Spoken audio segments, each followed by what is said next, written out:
Okay, so what was the seed that planted this idea? We were, as Doug mentioned, we were looking to do another positive story that would leave people feeling better after seeing it, and we really wanted to focus on dogs. And I started digging around the internet and found this program, Don't Throw Us Away, that had won $25,000 and was about to start. So I start as it was at the prison.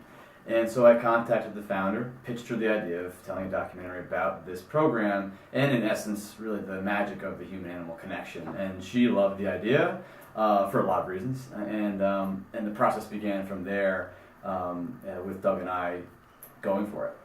Did you have any preconceived notions of what the prisoners would be like?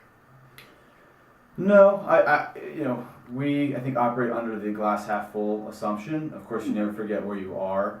It's a prison. They're not all like Candido, but at minimum security, which is where we were.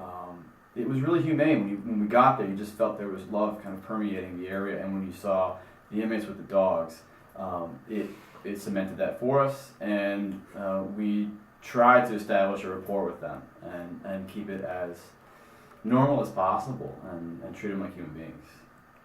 Now, there are some people, not me, but some people would say that, prisoners, they should do their time. They, it's their fault they're here. They shouldn't be running around enjoying themselves.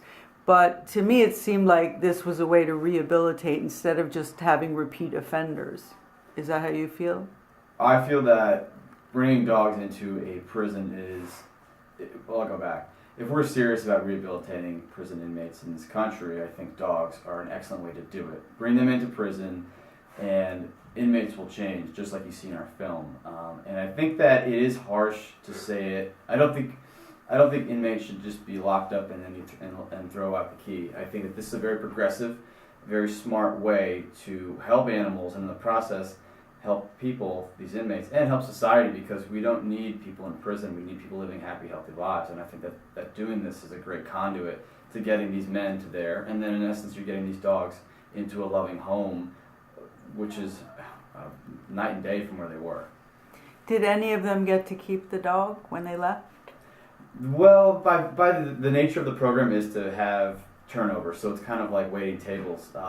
They want to get dogs in for 2 to 3 months, and then they want to get them out and adopted, because that way they can bring more dogs in and alleviate the pressure on the shelter. So we didn't, but we saw very bittersweet emotions, very happy for the dogs, but also very sad because now they lost their pal. And it's heart-wrenching for any person who's owned a dog to experience that. But that's the cost of loving in this life, I think.